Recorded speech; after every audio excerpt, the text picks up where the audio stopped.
Hello everyone, Edward Norton here and welcome to Beyond the Stream. Joining me today we have Dan Finch. Dan is a co-founder and CCO at Simplestream. Not only that, he's a proud father to his sons, a self-taught guitarist, and even built a library for a school in Zimbabwe at the age of 18. So I believe that was only about 10 years ago, Dan, is that right? Yeah, very good. Yeah, about 10 years or so. Oh, excellent. Not only that, Dan has also been part of trips to the Titanic as part of his professional life, Spitfire flying, and also actually a bit of work in amongst that as well, not just a leisure time. Before diving into today's core topic, just a little reminder that Beyond the Stream is a podcast by Simplestream. You can find us on our website, simplestream.com, as well as on your favourite platforms, including Spotify, Apple Podcasts, Google Podcasts, and more. If you enjoy the show, follow us, leave a review, or join the conversation and leave a comment on LinkedIn and Twitter. You can find Simplestream and Beyond the Stream there too. Now let's head back into conversation with Dan Finch, co-founder and CCO at Simplestream.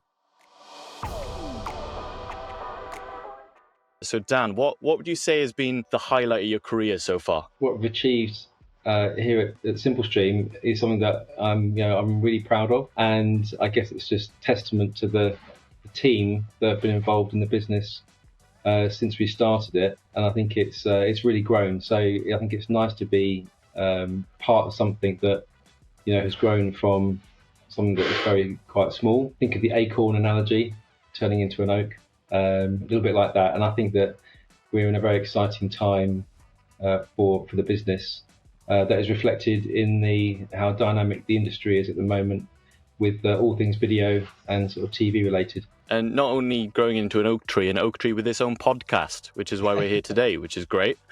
As you mentioned there, Dan, as well, about obviously the video industry, it's changed a lot in the time you've been involved in it. What would you say from, say, your first days working in the industry we work in today, what would you say the biggest change has been for yourself? I think it's probably the adoption of non-traditional means for distribution of sort of TV and sports. And I think if we rewind, sort of 10 years ago, when people would say, what's OTT? What's all that about? To where we are today, that's really a significant change. And I think that one of the main catalysts was really when TVs started to be shipped with Ethernet connectivity in the back. And I remember seeing, I think it was like a Sony Bravia or something. I thought, well, that's interesting. Why is that the case? Obviously, prophetic of things that were to come along. And obviously the manufacturers realised that the future of television as we know it was going to be delivered, over the internet. So I think it's come such a long way. I think the content, because the content doesn't sort of change, there's still amazing content that is being made. In fact, more content, more than ever these days. And it's just the distribution model that's changed. Definitely. So obviously, when you first saw those Ethernet ports in the back of your first Sony Bravia TV, then you just identified that there was a bit of a gap in the market, which obviously led you to being a co-founder here at Simplestream and then building what we've got today. Yeah, so the idea behind the business was really to actually launch our own online TV platform, which we managed to do, called TV Player, which we launched in, I think, 2014. But we realised that actually it was probably way ahead of its time. We identified that there was a really good opportunity to sort of bring all the TV channels into one application and then make them available on mobile. When we realised the proliferation of mobile devices, tablets, connected TVs, TV started to get smarter. All these kind of external factors, and then also the enablers that like Apple of this world that allowed you to develop these sort of apps. And so when you manage to sort of marry together, I guess taking a traditional linear TV experience but putting that onto websites and mobile devices, that's what really sort of drove our kind of vision, I guess, to sort of get up and running. But at the same time, I don't think we could have launched TV Player without Simplestream, and we couldn't have done Simplestream without TV Player, because by having the relationships with the broadcasters certainly helped us to advise them almost on their own OTT strategy. And so when they were ready to come on board the platform, and they cleared all their rights, we were actually in a good position to also help them with their own OTT services, so they could understand the end consumers a bit more. Yeah, definitely. It's funny you mentioned TV Player, because I remember I would have been back in my first year of university then, in 2014, and I actually used to use TV Player. Great. Myself, and so I actually remember using it because I didn't like having an actual TV, so I just had like my laptop. So for me it was perfect, because if I wanted to watch normal TV shows online, then it was something I could actually do at home. Yeah. So I think it was definitely ahead of its time even then, because obviously there wasn't really anything else around then, as much as you had like obviously BBC iPlayer, that kind of thing. But in terms of watching like the live channels, and I think it's interesting you mention about the industry and how it started out as obviously coming from TV going online. But the interesting part now is we've got things like fast channels. Obviously, we know it ourselves as free advertising supported television, and that's kind of what it is. But one thing I wanted to ask you about was whether you think fast is important, and was it ever actually important? I think it's just it's rebadged telly, isn't it? Really. Yeah. I think with fast is exactly what free-to-air TV has always been since the 50s, I guess. Obviously, there's commercial broadcasters that use advertising to offset their costs and create programs. We're one of the few countries, I think, that have something like the BBC, where you as a license fee payer obviously fund the development of those TV channels and radio channels. And it's an interesting model, but it hasn't really changed. Again, it's just a distribution sort of mechanism, and I think that the platforms have become quite sort of savvy now as to who they get to come on board in a sort of fast capacity. But also, I think the advertising industry has now kind of caught up, whereas before, if you were to put a free-to-air channel on multiple devices, it would just increase your distribution. It wouldn't actually increase your revenues. Whereas now, by having the different advertising monetization methods that you can now have, that actually allows you to increase not just your distribution but actually your revenue. And I think that's the interesting thing that's happened now in this sort of fast environment. And broadcasters have now finally got different solutions to allow them to sort of capitalize on that, and also actually understand who's watching their channels, on what device, for how long, and where they might be in the country. So it starts to create a brand persona on a sort of per channel basis, whereas before they never really had access to that sort of information. No, obviously with things like barb-rated content now, which advertisers would originally have to go off, is a limited pool of resource for them to pull from in terms of data and viewer data. Whereas obviously, because we're delivering things over the internet now, we've got much more access to that data to, as you mentioned there, deliver that kind of hyper-personalized and targeted advertising to the individual viewer. For our industry especially, like that's a really important aspect of what you bring to the table, like especially with launching fast channels now. You mentioned about the individual platforms, I think, reaching kind of a saturation point in terms of how much content they can actually onboard now. And I think you kind of get that with a lot of, as you mentioned, it's a new thing, but also it's not. We're regurgitating what free-to-air television was, just online. But obviously, when that begins and everyone thinks, oh, it's this exciting new thing, everyone's rushing to do it at the same time. It is that kind of gold rush moment. No, I was just going to say to sort of add to that is, fast is interesting, but it's not for every, I guess, brand or for every channel. If you think about some of the fast channels that are out there, there's not that many that have created such a strong brand. And off the top of my head, let's pick something like I don't know, Kitchen Nightmares, Gordon Ramsay, or the Baywatch channel that's on Samsung TV Plus at the moment. So these programs have been built by or commissioned by broadcasters. So you could probably thank Channel 4 for building out that Gordon Ramsay sort of production, similar for ITV, with content like 80s TV content like Baywatch or Knight Rider. And I think that the bit that the fast sort of channels are missing is actually what the broadcasters have done such a great job over the years, which is building their own channels, their own brands, brand identity, tone of voice, continuity. And fast channels don't have that. They just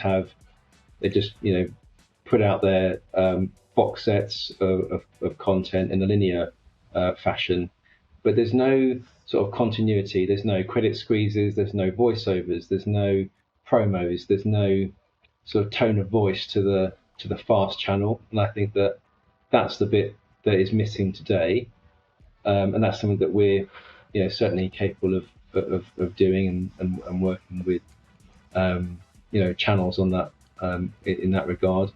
And then the other part I think is interesting is around having sort of live events made available within a fast environment that no one is doing today.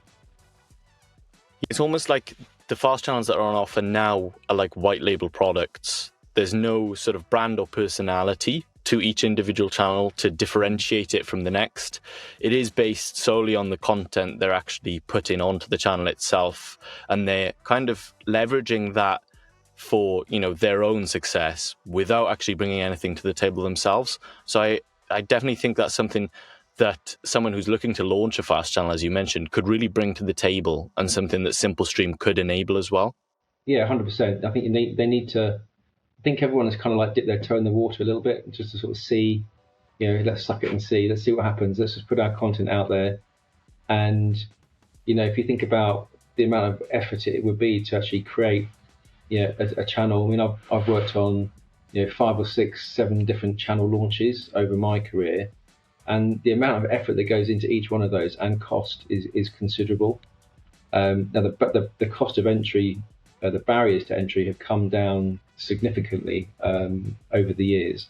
But you still need to have, I think, a team of people that understand the content, can schedule it in the right way, to have the tone of voice that an on-air promotions team can bring to the table, graphics, marketing teams to promote the content. So all those things that traditional TV has done, for so many years, I think is still valid in the fast environment. And I think you can't just be reliant on, like a smart TV manufacturer to be your kind of holy grail of revenue. Whereas we see, I guess, broadcasters and content owners need to have a multi-platform approach.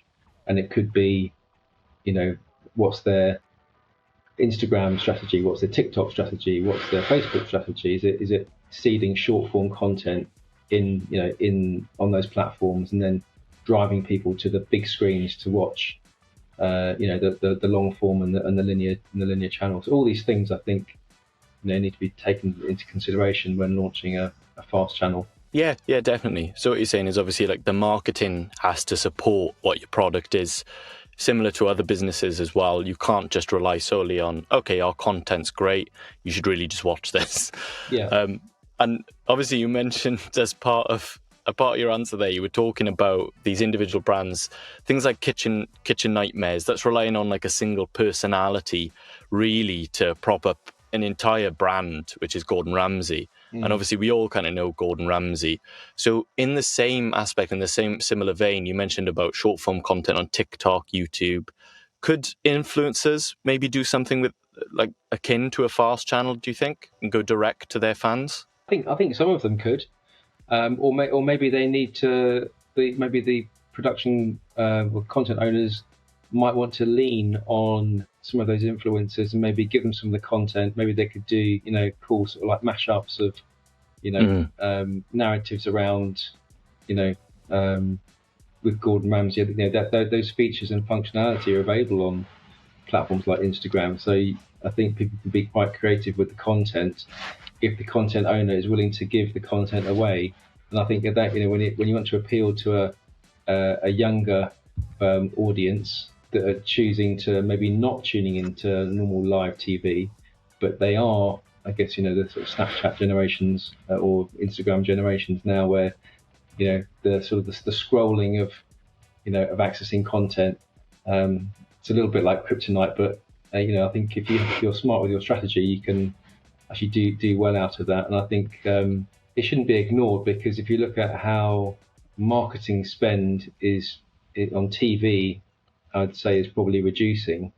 But the brands are still spending the money, but they're just choosing to spend it on different devices. So you need to go where the smart money is, to sort of stay relevant. And on the subject of Ramsey, I'm just going to set the scene a little bit now. So I want you to imagine for a second that Gordon's actually in your house. He's just set it on fire. I don't know why he's annoyed, but he has. He's set your house on fire. He's got a gun and he's holding it to your head. And you've also found in this moment you really need the loo. And he's actually asking you, what's the next big trend in the OTT industry? What would you say to him? What would I say to Gordon Ramsay?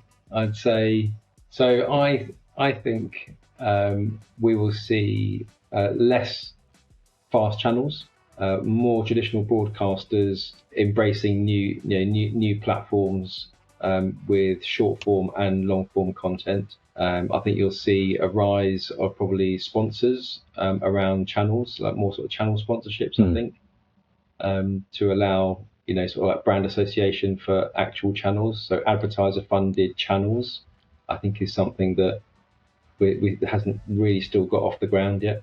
Content, there's never been so much content.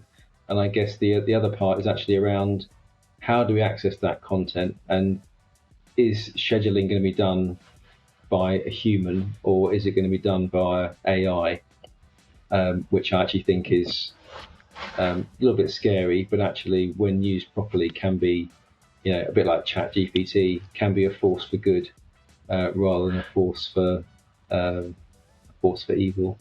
One of the biggest things over the past few years we've seen is like the metaverse.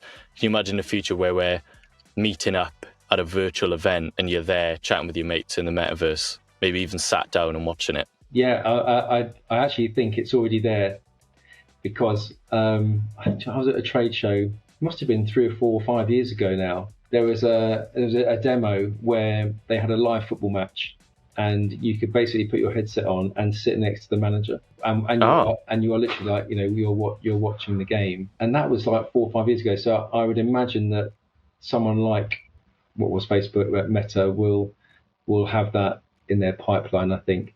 And I think it also opens up a whole new, almost like a sort of new revenue stream for the sports rights holders, because then you could actually then be selling or snapping up, I guess, the commercial rights for the metaverse for the Premiership football, which would be outside, I think, of their traditional Sky TV agreement. I think with the advancement of the glasses and and how people are viewing content, I think it's just a matter of time till those events do happen. And whether it's a live sporting event or you want to have a front row seat at a concert, your ticket is there. And the ability to share that with somebody, although you won't physically be there, but we could still engage through our avatars. That would be good.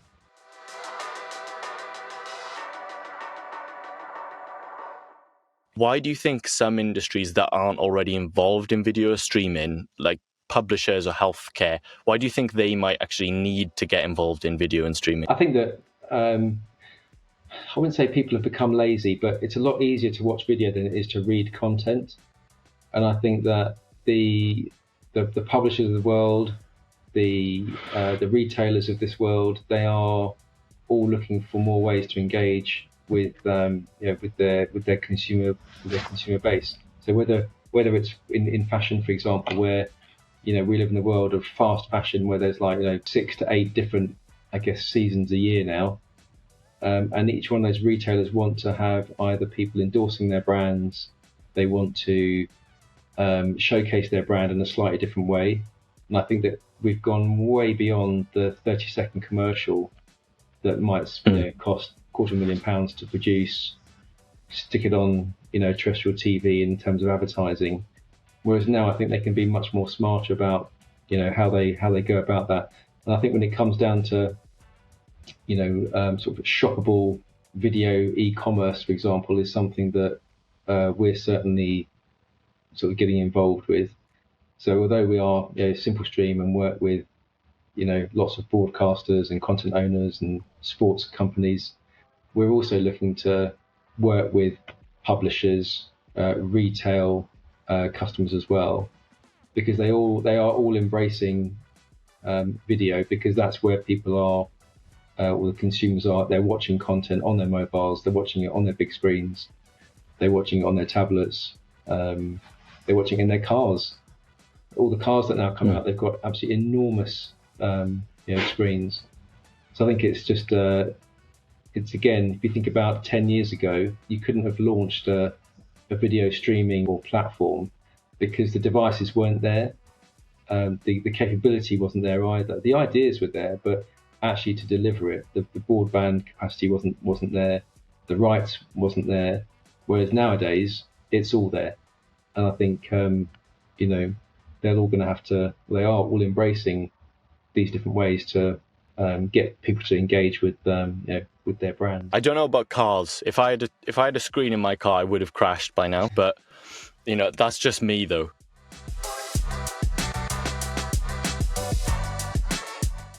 Well, I think that about does us for today, Dan. I just want to thank you for taking the time out of your busy schedule.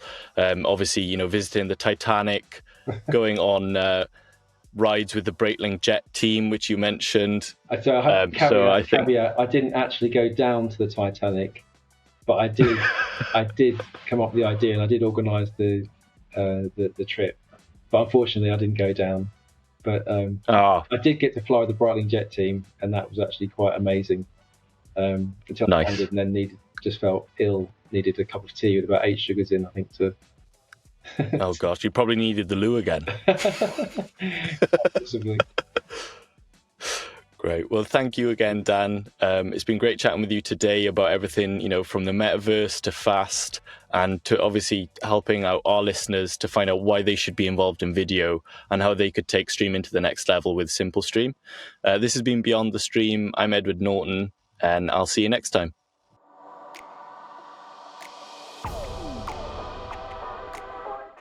Thank you all for tuning in to today's episode of Beyond the Stream.